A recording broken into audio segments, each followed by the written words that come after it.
नमः शिवाय। जिस प्रकार इस ब्रह्मांड का ना कोई अंत है और ना ही कोई शुरुआत, उसी प्रकार शिव अनादि है। संपूर्ण ब्रह्मांड शिव के अंदर समाया हुआ है। आइए श्रवण करते हैं सोमवार व्रत कथा। इससे पहले आप हमारे चैनल को सब्सक्राइब करें, बेल आइकन को प्रेस करें ताकि हमारी वीडियो की नोटिफिकेशन सबसे पहले आप तक पहुंचे। वीडियो को लाइक और शेयर जरूर करें। एक समय की बात है, किसी नगर में एक साहूकार रहता था। उसके घर में धन की कोई कमी नहीं थी, लेकिन उसकी कोई संतान नहीं थी। इस कारण वह बहुत दुखी था। पुत्र प्राप्ति के लिए वह प्रत्येक सोमवार व्रत रखता था और पूरी श्रद्धा के साथ शिव मंदिर जाकर भगवान शिव और पार्वती जी की पूजा करता था। उसकी भक्ति देखकर एक दिन माँ पार्वती प्रसन्न हो गई और भगवान शिव से उस साहूकार की मनोकामना पूर्ण करने का आग्रह किया। पार्वती जी की इच्छा सुनकर भगवान शिव ने कहा कि हे पार्वती, इस संसार में हर प्राणी को उनके कर्मों का फल मिलता है और जिसके भाग्य में जो हो उसे भोगना ही पड़ता है। लेकिन पार्वती जी ने साहूकार की भक्ति का मान रखने के लिए उसकी मनोकामना पूर्ण करने की इच्छा जताई। माता पार्वती के आग्रह पर शिवजी ने साहूकार को पुत्र प्राप्ति का वरदान तो दिया, लेकिन साथ ही यह भी कहा कि उसके बालक की आयु केवल 12 वर्ष की होगी। माता पार्वती और भगवान शिव की बातचीत को साहूकार सुन रहा था। उसे न तो इस बात की खुशी थी और न ही दुख। वह पहले की भांति शिवजी की पूजा करता रहा।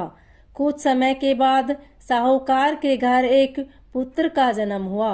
जब वह बालक 11 वर्ष का हुआ तो उसे पढ़ने के लिए काशी भेज दिया गया। साहूकार ने पुत्र के मामा को बुलाकर उसे बहुत सारा धन दिया और कहा कि तुम इस बालक को काशी विद्या प्राप्ति के लिए ले जाओ और मार्ग में यज्ञ कराना।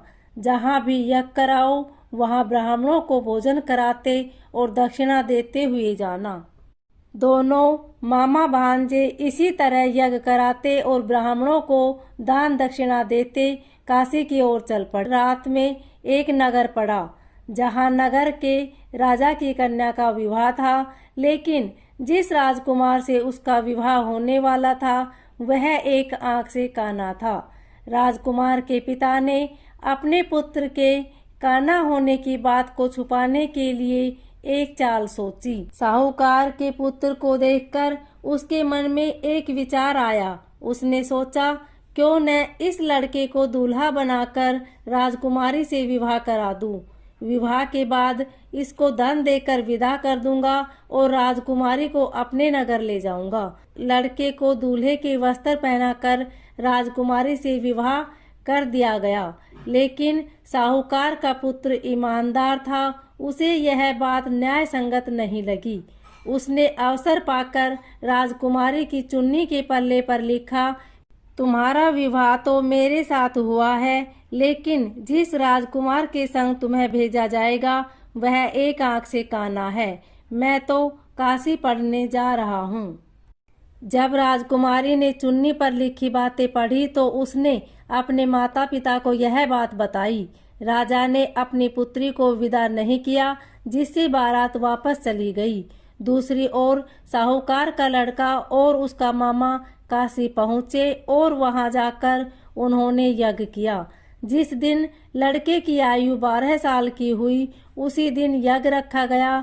लड़के ने अपने मामा से कहा, मेरी तबीयत कुछ ठीक नहीं है। मामा ने कहा कि तुम अंदर जाकर सो जाओ। शिवजी के वरदान अनुसार कुछ ही देर में उस बालक के प्राण निकल गए। मृत भांजे को देख उसके मामा ने विलाप शुरू किया। संयोगवश उसी समय शिवजी और माता पार्वती उधर से जा रहे थे।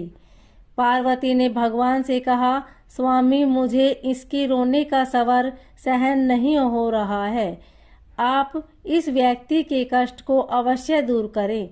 जब शिवजी मृत बालक के समीप गए तो वह बोले कि यह उसी साहूकार का पुत्र है जिसे मैंने 12 वर्ष की आयु का वरदान दिया था। अब इसकी आयु पूरी हो चुकी है, लेकिन मातृभाव से विभोर माता पार्वती ने कहा कि हे महादेव, आप इस बालक आयु देने की कृपा करें, अन्यथा इसके वियोग में इसके माता पिता भी तड़प तड़प कर मर जाएंगे। माता पार्वती के आग्रह पर भगवान शिव ने उस लड़के को जीवित होने का वरदान दिया। शिवजी की कृपा से वह लड़का जीवित हो गया। शिक्षा समाप्त करके लड़का मामा के साथ अपने नगर की ओर चल दिया। दोनों चलते हुए उसी नगर में पहुंच जहाँ उसका विवाह हुआ था। उस नगर में भी उन्होंने यज्ञ का आयोजन किया। उस लड़के के ससुर ने उसे पहचान लिया और महल में ले जाकर उसकी खातिरदारी की और अपनी पुत्री को विदा किया। इधर साहूकार और उसकी पत्नी भूखे प्यासे रहकर बेटे की प्रतीक्षा कर रहे थे। उन्होंने प्रण कर रखा था कि यदि उन्हें अपने बेटे की मृत्यु का समाचार मिला तो वह भी प्राण त्याग देंगे, परंतु अपने बेटे के जीवित होने का समाचार पाकर वह बेहद प्रसन्न हुए। उसी रात भगवान शिव ने व्यापारी के सपन में आकर कहा, हे श्रेष्ठी, मैंने तेरे सोमवार के व्रत करने और व्रत कथा सुनने से प्रसन्न होकर तेरे पुत्र को लंबी आयु प्रदान की है। इसी प्रकार से जो कोई सोमवार व्रत करता है तथा कथा सुनता है और पढ़ता है, उसके सभी दुख दूर होते हैं और समस्त मनोकामनाएं पूर्ण होती है। ओम नमः शिवाय।